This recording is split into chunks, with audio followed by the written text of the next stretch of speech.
Noticiário internacional a partir de agora, porque a Corte Internacional de Justiça, com sede em Haia, ordenou nesta quarta-feira que a Rússia interrompa imediatamente as operações militares na Ucrânia. O principal tribunal das Nações Unidas também ordenou que a Rússia e a Ucrânia evitem quaisquer ações que possam agravar ou estender o conflito. A Ucrânia apresentou uma ação à corte há 2 semanas argumentando que a Rússia invadiu ilegalmente o país sob falsas alegações de que autoridades ucranianas estavam cometendo um genocídio nas regiões de Luhansk e também de Donetsk.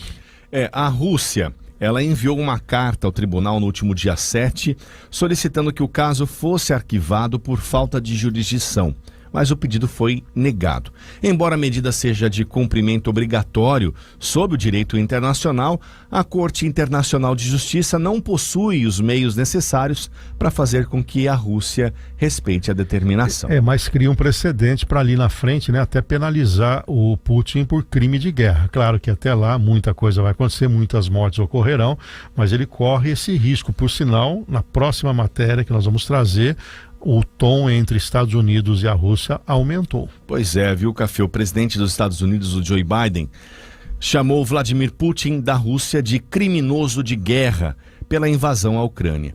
Ele fez o comentário após anunciar uma ajuda militar de mais de 800 milhões de dólares para os ucranianos nesta quarta-feira. O porta-voz do Kremlin, Dmitry Peskov, respondeu ao comentário do presidente americano e disse que eles são inaceitáveis e de uma retórica imperdoável.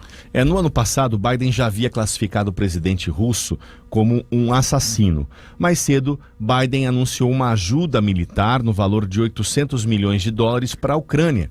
Com isso, a ajuda norte-americana para a Ucrânia chegou a 1 bilhão de dólares. Segundo o governo norte-americano, a ajuda vai incluir aí drones e sistemas antiaéreos. O Biden não tem tido um comportamento à altura do significado que é os Estados Unidos, né? Ele titubeia, ele não tem estratégia, ele não sai do muro.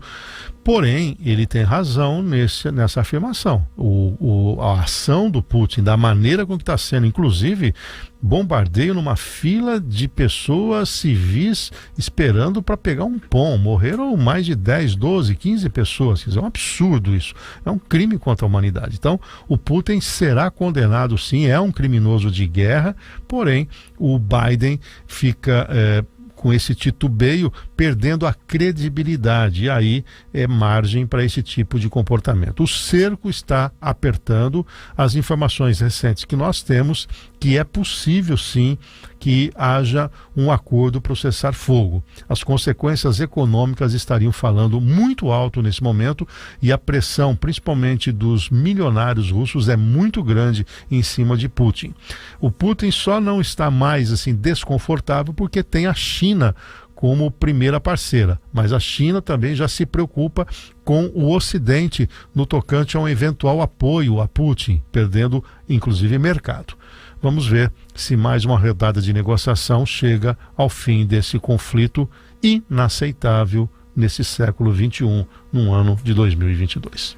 6 horas mais 16 minutos, 6h16, e um terremoto de 7,3 graus de magnitude na escala Richter foi registrado na região de Tohoku, no Japão, e gerou uma alerta de tsunami das autoridades de Miyagi e Fukushima nesta quarta-feira. O epicentro ocorreu em uma área próxima a Fukushima, área devastada por um tremor em 2011, e teve uma profundidade de 60 quilômetros. A Agência Meteorológica do Japão classificou o terremoto como nível 6 de gravidade em uma escala que vai até 7, portanto, bastante elevada. A agência japonesa ainda estimou, viu, Café, que a costa próxima ao local do epicentro tenha que enfrentar ondas de cerca de 1 metro batendo na costa. Já a Tokyo Electric Power Company informou que mais de 2 milhões de residências chegaram a ficar sem energia desde que o tremor ocorreu e que estão sendo checadas as condições dos reatores nucleares existentes na central. litoral. O Japão convive com isso há muito tempo, né? Não é de hoje, tem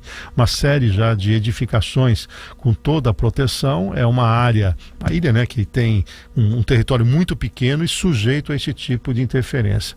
É uma opção de local e agora o japonês com tecnologia acaba avançando, mas volta e meia vai ter que conviver com isso. Já faz parte, infelizmente, para os japoneses, da rotina do dia a dia lá do Japão.